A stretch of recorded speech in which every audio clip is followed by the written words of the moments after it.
왕이었던 이세벨의 위협 앞에서 엘리야는 자기의 목숨이 사라질 것을 두려워서 꽁무니 빼듯이 도망치기 급급했기 때문입니다. 그는 두려움에 쌓여서 지금 브엘세바라고 하는 도시는 유다 땅에 있어서 가장 최남단에 위치한 곳입니다. 즉 왕궁에서 가장 먼 곳으로 지금 도망하는 것입니다. 브엘세바. 그리고 그 브엘세바를 지나면 어디가 있느냐? 사람의 생명을 장담하기 힘든 광야길로 들어가는 것입니다. 지금 엘리야는 자기의 생명을 지키기 위해서 무서울 정도로 마음을 먹었던 것 같습니다. 그래서 거리적으로는 여왕과 가장 먼 곳을 선택했을 뿐만 아니라 지형적으로도 가장 위험한 곳을 택해서 자신의 생명을 부지하기 위해서 그곳으로 피신하고 있습니다. 그렇게 엘리야는 가장 멀고도 험한 곳으로 자신의 발걸음을 옮기고 있습니다. 그런데 오늘 본문의 말씀을 보면 그 험하고 힘든 곳, 피하여 가는, 도망하는 그곳에 하나님이 엘리야와 함께하고 계셨습니다. 그리고 그곳에서 다시 엘리야의 소명을 새롭게 하십니다. 하나님이 사자 천사를 2번이나 보내서 엘리야를 위로해 주십니다. 엘리야는 도망하다가 스스로 지쳐서 이제는 내 목숨 부지하는 것도 힘들겠다. 그래서 목숨을 이어갈 의욕조차 버린 상태였습니다. 도망자의 신세. 그리고 계속해서 머리 위에 내리쬐는 강렬한 태양은 마지막까지 살고자 붙들고 있었던 엘리야의 생명에 대한 강한 의욕마저도 꺾어버렸습니다. 그는 생각합니다. 이제 끝내야겠구나. 이제는 끝이구나 생각하고 로뎀나무라고 하는 나무 아래에서 자신이 그렇게 살아가고 싶었던, 붙들고 있었던 생명의 줄마저 이제는 놓아버려야지 쓰러져 있을 때, 바로 그때 주의 사자가 그를 어루만져 주기 시작하는 거예요. 그렇게 엘리야는 천사의 어루만짐을 통해서 다시 힘을 얻었고 결국 다시 일어나서 하나님의 산 호렙까지 도착하게 됩니다. 여러분, 오늘 저는 이 말씀을 묵상하면서 인간이 언제 약해지고 또 언제 강해지는지 분명하게 깨닫게 되는 것이 있었어요. 분명 엘리야는 우리가 확인했듯이 바알 선지자들과 싸워서 이긴 매우 강력한 힘을 지녔던 선지자였습니다. 그러나 하루아침에 이세벨의 말 한마디, 여인의 이세벨 그 여왕의 위력에 하염없이 눌려버리는 너무나도 약한 선지자인 것도 분명합니다.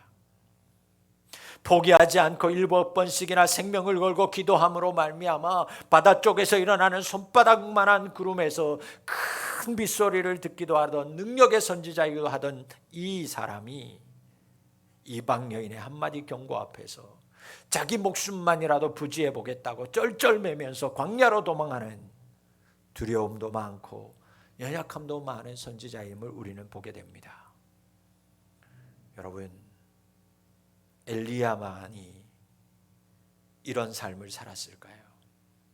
이런 모습이 엘리야에게뿐, 그 정말 엘리야의 인생만이 이러한 인생이었을까?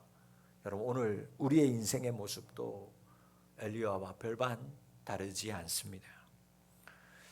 나도 여러분들도 인간은 누구나 할 것 없이 여러분 상황에 따라서 얼마든지 생각이 바뀔 수 있는 약한 존재입니다.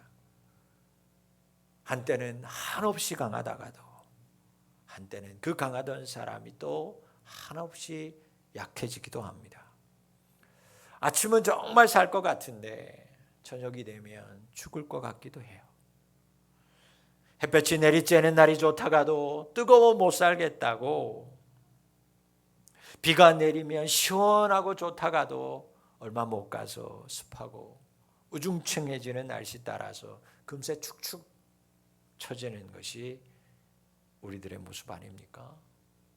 믿음 생활도 마찬가지입니다. 어제까지 뜨겁게 기도하고 열심히 섬기던 믿음, 그렇게 열심히 있던 믿음을 가졌던 사람이 어느 날 아무것도 아니었는데 사실은 작은 것에 시험 들어서 정말 저 사람이 믿음의 사람인가? 아니 내 스스로도 믿음이 있는가 할 정도로 낙심하고 믿음 없는 사람처럼 살아갈 때가 있습니다.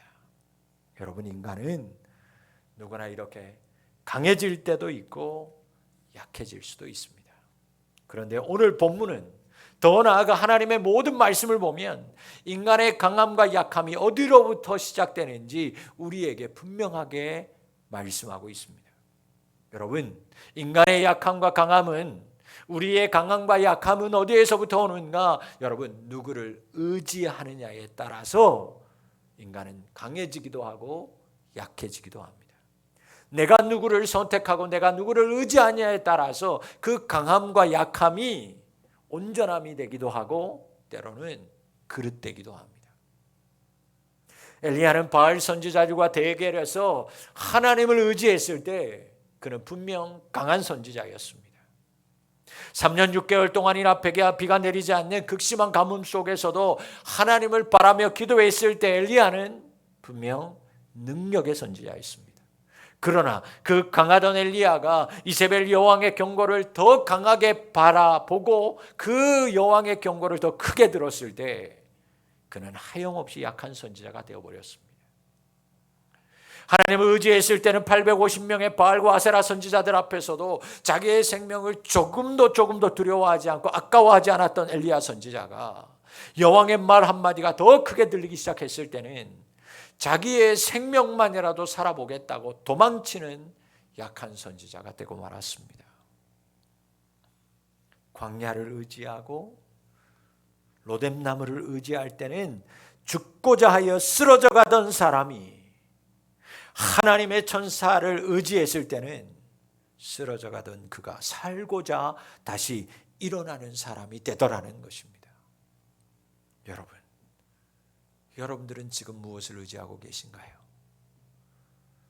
행여 약해질 것들, 쓰러질 것들을 의지하며 살아가고 있지 않습니까?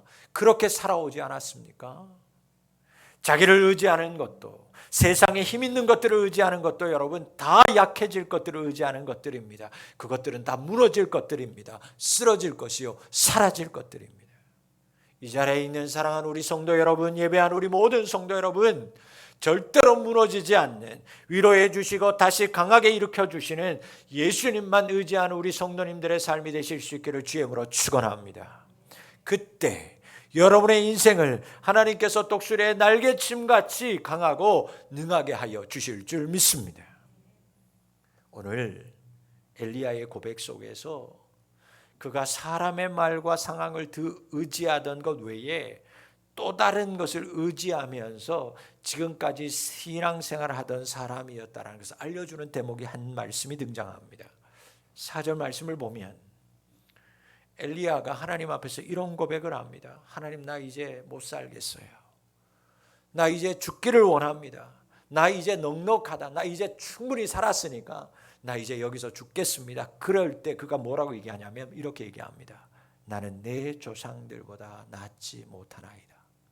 즉 나는 내 조상들보다 나을 거 하나 없기 때문에, 아니 그 사람들보다 한참 못하기 때문에 나는 이 자리에서 이제 죽어도 괜찮습니다. 여러분, 분명히 엘리야의 조상은 믿음의 조상이었습니다. 그렇다면 엘리야의 현재의 신앙은 조상들의 신앙을 바탕으로 형성된 신앙이었습니다. 전통적으로 유대인들은 조상의 하나님을 자신의 하나님이라 그렇게 고백하며 살았습니다.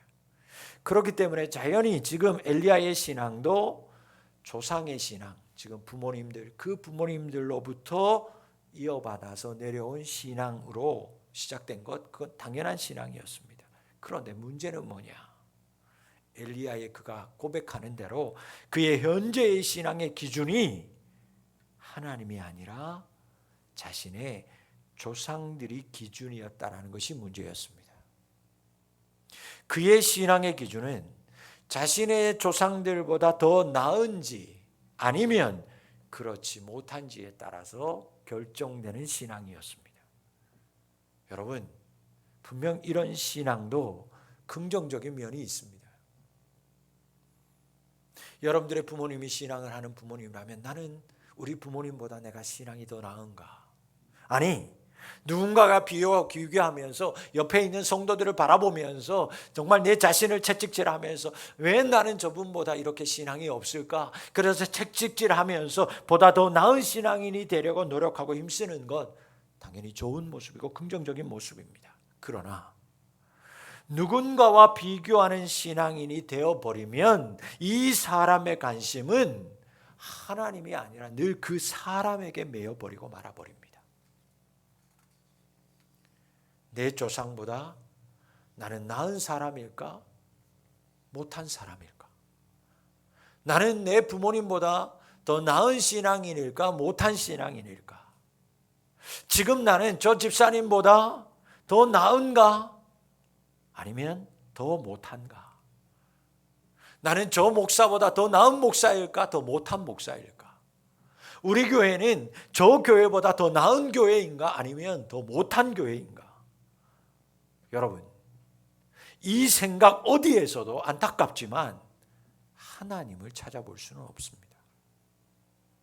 여러분, 누군가와 비교하는 신앙인이 되어버리면 이렇듯 정작 하나님의 관심은 알아도 그만이고 몰라도 그만인 신앙인이 되는 것입니다. 그저 바라보는, 생각하고 있는 그 상대방, 저 사람, 그 사람의 신앙, 그 사람의 믿음에만 관심이 있을 뿐인 거죠. 여러분, 우리의 신앙은, 우리의 믿음은 하나님의 관심이 나의 관심이 되어야 합니다. 하나님의 기준이 내 기준이 되는 것이 여러분의 믿음이 되어야 하고 여러분의 신앙이 되어야 할 줄 믿습니다. 조상에게서 배운, 부모에게서 습득된 신앙이 아니라, 부모에게서 배운 신앙이 아니라, 그 누군가에게서 배우고 알게 된 신앙이 아니라 하나님이 여러분의 믿음이 되고 하나님이 여러분의 신앙이 되는 신앙인이 되실 수 있기를 축복합니다. 예수님이 십자가에서 죽으시던 바로 그 시간에 일어났던 한 가지 현상이 있었죠. 해막 안에 있었던 성소에 있었던 성소와 지성소를 가람하고 있었던 휘장이 위에서부터 아래로 찢어졌습니다. 예수님은 대제사장이 1년에 한 번 성소에 들어가서, 지성소에 들어가서 한 번 만날 수 있었던 그 모든 것들을 하나님은 폐하셨습니다. 그들의 조상은 1년에 한 번 하나님 앞에, 그것도 대제사장이 모든 사람들의 것들을 위임받아서 한 번 하나님 앞에 나아가서 예배하는 것이 끝이었습니다. 그러나 예수님은 십자가에서 그것을 폐하셨습니다. 그리고 우리가, 여러분들 한 사람 한 사람이 친히 예수님께, 하나님께 나아갈 수 있는 길을 십자가 위에서 열어주셨습니다. 여러분, 예수는 이제 더 이상 우리가 조상의 기준을 거치지 않아도 되게 하셨던 거예요. 이제 사람에게 기준을 신앙 버리라고 말씀합니다. 사람과 비교하는 신앙 버리라고 말합니다. 사람 바라보는 신앙이 기준되면 안 된다고 말씀하는 것입니다. 여러분, 신앙은 무엇인가? 하나님과 나 사이에서 형성되는 것이 신앙이요, 믿음입니다. 다른 사람이 하나님과 나 사이에 끼어들면 되지 않습니다. 끼어드는 것은 신앙이 아닙니다. 신앙은 하나님과 나 사이에, 온전히 하나님과 나 사이에 형성되는 것이 신앙입니다. 여러분, 이 시간부터는 이제 부디 여러분과 하나님 사이에 그 어떠한 것도, 어떠한 사람도 끼어들지 않기를 바랍니다. 그것이 믿음이에요. 하나님은 우리 사이에 그 어떤 것도 끼어들지 않기를 바라고 하나님과 교제하기를 원하십니다. 친히 하나님 앞에 나아갈 수 있습니다. 오늘 처음 교회에 혹시 나오신 분이 있어도 믿음이 없어서 나는 누군가에 의지하지 않으면 나는 신앙생활을 할 수도 없고 나는 그저 누군가에게 끌려다니는 신앙인, 여러분, 이제는 아닙니다. 여러분들 스스로 하나님 앞에 나아갈 수 있습니다. 그리고 하나님을 만날 수 있습니다. 그것이 믿음이요, 그것이 신앙입니다. 이제 9절 말씀해 보면 천사의 도움으로 어렵게 일어나서 40일 만에 호렙산에 도착한 엘리야에게 하나님 이런 말씀합니다. 네가 왜 여기에 와 있느냐? 너 왜 여기에 와 있니? 사실 엘리야가 있어야 할 곳은 이곳 호렙산이 아닙니다. 읽지는 않았지만 바로 다음 15절 말씀을 보면 하나님이 엘리야에게 말씀하듯이 그가 있어야 할 곳은 하나님의 일을 행해야 할 사역의 현장이었습니다. 그러나 아무리 선지자라고 해도 그도 인간인지라 약한지라 시래에 빠지고 무기력에 빠지고 말았습니다. 그래도 살아보겠다고 터덜터덜 걸어서 40일 만에 호렙산에 도착합니다. 여러분, 하나님의 엘리야에게 내가 어찌하여 여기 있느냐라고 하신 말씀은 어쩌면 엘리야를 책망하시려는 말씀이 아닐지도 모릅니다. 어쩌면 엘리야의 이 40일간의 여정은 엘리야에게 있어서는 자신의 신앙을 돌아보면서 정말 지금까지 내가 믿었던 하나님은 어떤 하나님인가? 아니, 내가 하나님을 믿는다고 했는데 나의 믿음은 무엇이었는가? 참된 진리는 무엇인가? 번뇌하고 고민하는 신앙의 발걸음이었을 수도 있습니다. 12절에서 15절 말씀에서 보듯이 하나님의 엘리야에게 지나가시는 놀라운 일을 그가 호렙산에서 경험하지 않습니까? 놀라운 경험, 그 자연현상이 있었지만 그 안에 하나님이 계시지 않았습니다. 하나님은 기가 막힌 자연현상이 다 지나간 후에 오히려 아주 작고 세미한 소리로 엘리야에게 임하여 주셨습니다. 여러분, 하나님은 아주 세미한 음성 가운데 엘리야와 하나님 사이에 새로운 관계를 형성하기 시작합니다.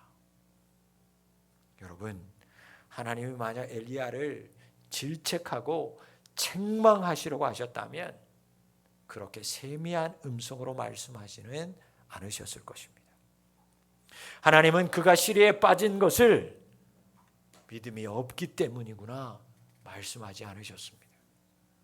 세미한 소리가 있은 후에 엘리야가 하나님 앞에 드리는 14절 고백처럼 여러분, 엘리야는 누구보다도 하나님께는 열심히 유별난 사람이었습니다. 열심히 특심이었던, 정말 하나님을 섬기는 거라면 둘째 가면 서러울 사람, 열심이었던 사람이었습니다. 엘리야가 얼마나 하나님을 향해서 혼자서 고군분투했는지 하나님은 모르지 않았습니다. 그러나 문제는 그 유독 열심히 하나님이 구하고 하나님이 원하시는 것과는 거리가 있었다는 것이 문제였다는 것입니다. 엘리야는 세미한 하나님의 소리를 들은 후에 다시 하나님 보시는 사역의 현장으로 돌아갑니다. 여러분 신앙생활하면서 많이 의기소침해지셨습니까? 약해지셨습니까? 가라앉아 있습니까? 엘리야도 사람이었습니다. 여인의 큰 소리 앞에 흔들리고 작아지는 우리와 똑같은 약한 사람이었습니다.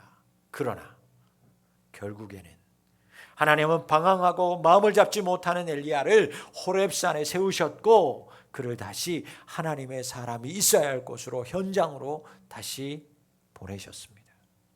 어쩌면 이 40일의 시간이 엘리야의 인생에서는 가장 힘들고 어려운 시간이었지만 그의 인생에서 가장 고귀하고 귀한 시간이 되었을 것입니다. 여러분의 지금 힘든 시간, 낙심하고 시리에 빠져 있는 이 시간도 여러분, 하나님은 여러분의 믿음을 다시 돌아보고 세워가는 여정으로 이끌어 가시는 줄 믿으시기를 바랍니다. 여러분, 낙심하고 있는 그때, 믿음 없다고 시리에 빠져 있는 그때 하나님은 엘리야를 그냥 두지 않고 엘리야와 함께 하셨습니다. 여러분, 하나님이 여러분들과 함께 하십니다.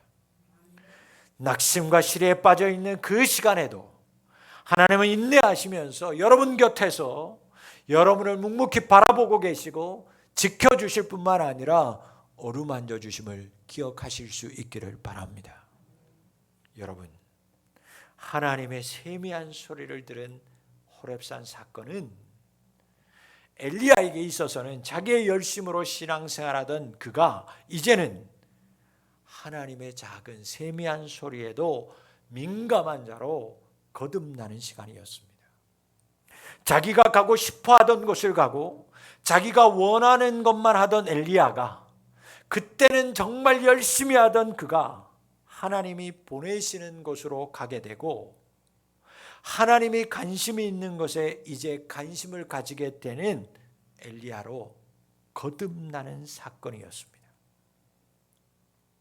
여러분, 지치셨습니까? 시리에 빠져 계십니까? 엘리야의 호렙산까지의 여정을 여러분 다시 한번 생각해 보시기 바랍니다. 40주 40야. 고통의 시간이었습니다. 낙심의 길이었습니다. 피곤하고 시리가 가득한 시간이었습니다. 주변을 보면 다들 직진의 인생이고 위로만 향하고 성공하는 인생 같은데 자기만 뚝뚝 떨어지는 인생 같았고 돌아가는 인생처럼 보였습니다. 방황하는 인생처럼 느껴지는 40일의 여정이었습니다. 그러나 여러분, 그 40일 동안도 하나님은 그를 떠난 적이 없으셨습니다. 주의 천사를 보내서 그를 도왔습니다. 그를 어루만져 주셨고 일으켜 세워주셨고 먹고 마실 것까지 챙겨주셨습니다. 그러기 때문에 여러분, 우리도 낙심하지 않아야만 합니다. 아무리 힘들고 아무리 깜깜하고 죽을 것 같은 세상을 살아도 여러분, 낙심하지 마십시오. 약한 믿음 때문에, 정말 있던 믿음도 다 사라진 것처럼 보이는 믿음 때문에, 그런 믿음인 것처럼 내 자신이 느껴질지라도 여러분, 낙심하지 마십시오. 왜? 여전히 그 연약함 속에서도 하나님이 여러분들을 어루만져주고 있기 때문인 줄 믿습니다. 하나님이 여전히 우리와 나와 함께 하시는 것을 믿고 그 낙심하고 연약한 가운데서도 나를 지키시는 하나님을 기억하면서 더 이상 낙심하지 않는 저와 여러분들이 되실 수 있기를 주님으로 축원합니다. 여러분의 인생이 여러분의 생각대로 되지 않을 때, 여러분의 뜻대로 풀리지 않더라도, 나의 믿음이 너무 초라해 보여도 하나님이 여전히 나와 함께 하심을 믿고 낙심하지 않기를 바라고, 아니 낙심하기에는 아직 이르다라는 것을 기억하고 다시 한번 주님 앞에 나아갈 수 있는 저와 여러분 되실 수 있기를 주님으로 축복합니다. 그렇다면 이제 어떻게 우리는 살아야 할까요? 이제 오늘부터 우리는 어떻게 해야 될까요? 하나님 오늘 우리에게 말씀합니다. 세미한 하나님의 소리가 있는지라. 세미한 하나님의 소리가 있는지라. 여러분, 하나님 앞에 더욱 집중하는 저와 여러분 되실 수 있기를 주님으로 축원합니다. 하나님을 기준 삼기를 바랍니다. 하나님의 말씀을 더욱 사모하며 살아가실 수 있기를 바랍니다. 힘들고 의욕 없고 믿음이 다 없어져 버리고 그렇게 느껴질 때 우리는 어떻게 생각하냐면, 우리는 무언가 나를 변화시키고 이 상황을 180도로 이 모든 것들을 변화시킬 어떤 엄청난 능력을, 어떤 현상을 우리는 구하고 바랍니다. 쉽게 말하면 이 깜깜한 현상, 이 정말 침체되는 이 현상을 하루아침에 뭔가 변화시킬 하나님의 놀라운 능력과 행운을 바라는 거죠. 그래서 때로는 놀라운 이적을 바라기도 하고 때로는 놀라운 힘으로 이 난관을 이기고 싶어 합니다. 그러나 여러분, 오늘 하나님은 엘리야에게 세미한 소리로 임하셨습니다.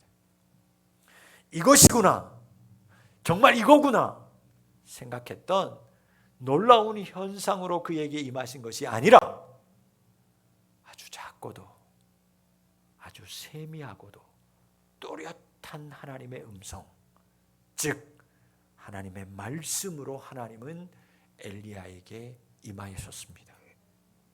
여러분, 강한 바람이 산을 가르고 바위를 부셨습니다. 그 바람 위에 온 땅을 가르는 지진이 일어났습니다. 또 그 지진 위에 온 땅을 삼킬 만한 뜨거운 불이 지나갔습니다. 그러나 그곳 어디에도 하나님은 계시지 않았습니다. 한 번도 경험해 본 적도 없고 본 적도 들은 적도 없는 것을 경험해 보고 싶었지만 거기에는 하나님이 계시지 않았습니다. 한 번이라도 경험해 봤으면, 그래 불이면, 지진이면, 불이면, 그런 능력이면 이 모든 침체에서 벗어날 수 있겠지, 그곳에 하나님이 계시겠지만 그곳에는 하나님이 계시지 않았습니다. 그 모든 것들이, 놀라운 것들이, 내가 바라던, 내 기준에 크다라고 생각했던 것들이 다 지나간 후에 아주 세미한 소리 속에 하나님이 엘리야에게 임하시기 시작했습니다. 여러분, 하나님은 엘리야에게 음성으로 나타나셔서, 말씀으로 나타나셔서 그에게 다시 소망을 불어넣어 주셨습니다. 우리는 힘들고 낙심되고 지체될 때, 두려울 때 불이었으면 좋겠다라고 생각합니다. 지진이었으면 합니다. 아니, 불이었고 정말 강한 바람이었으면 할 때가 많습니다. 누가 봐도 티가 확 나는 무언가가 지금 눌려있는 나를 꺼내주었으면 하는 그런 소원을 가지면서 기도하고 신앙생활하고 살아갑니다. 우리가 약할 때일수록, 지쳐 의기소침해일수록, 신앙생활하다가 시리에 빠져 있을수록 하나님 제발 나에게 이런 것으로 나에게 제발 확 한번 다가와 주십시오. 그렇게 우리는 기대합니다. 그러나 여러분, 그곳에는 하나님이 없었습니다. 하나님은 세미한 음성 가운데 말씀하셨습니다. 오늘 우리에게도 동일하게 말씀하시는 줄 믿습니다. 여러분, 여러분들이 기준으로 삼는 것으로 하나님이 여러분에게 임하는 것이 아니라 그것을 뛰어넘어서 하나님은 세미한 음성 가운데 여러분에게 말씀하시는 것을 기대할 때 여러분들이 일어나게 되고 걷게 되고 셈을 얻게 되는 줄 믿습니다.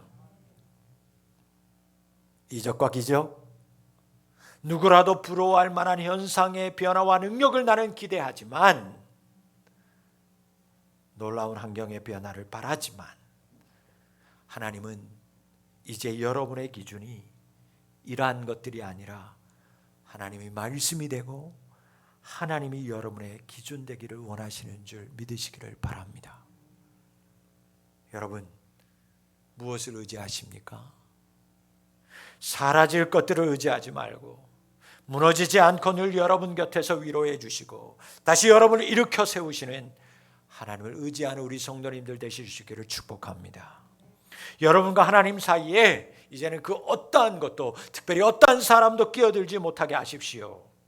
어떠한 사람과도 비교하지 말고 오직 하나님이 기준이 되는 신앙인, 그렇게 살아가는 우리 푸른비전교회 가족들 될 수 있기를 축복합니다. 때로 지칠 때, 낙심되는 인생에서도, 내 믿음이 너무 초라해 보일 때도 여전히 나와 하나님이 함께하고 있다는 것을 기억하고 시리에 빠져있는 그 시간마저도 하나님께로 천천히 돌아가는 여정의 시간으로 여러분 생각하시면 됩니다.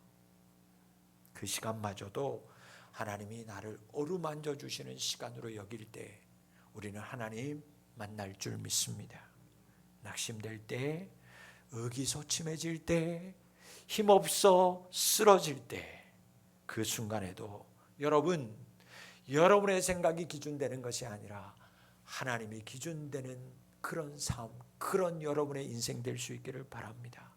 하나님이 기준되기를 바랍니다. 하나님의 말씀이 여러분의 기준되었으면 좋겠습니다. 하나님이 여러분들을 그때 다시 세워주셔서 힘있게 하나님이 보내시는 곳으로 여러분들 보내어서 힘있게 승리할 수 있도록 축복해 주실 줄 믿습니다. 힘들고 어려울 때, 낙심될 때, 이젠 정말 싫다, 아무것도 하기 싫다, 손가락 하나 까딱하기 싫을 때, 여러분을 기준 삼지 마십시오. 그 사이에 사람 끼어들게 하지 마십시오. 오직 하나님의 말씀이, 하나님이 기준됨으로 하나님의 말씀에 민감하게 반응하는 우리 성도님들이 다 되실 수 있기를 주의 이름으로 축원합니다. 살아계신 아버지 하나님 감사합니다. 세미한 소리에 하나님이 계시는 줄 믿습니다. 나와 하나님 사이에 그 어떠한 것도 끼어들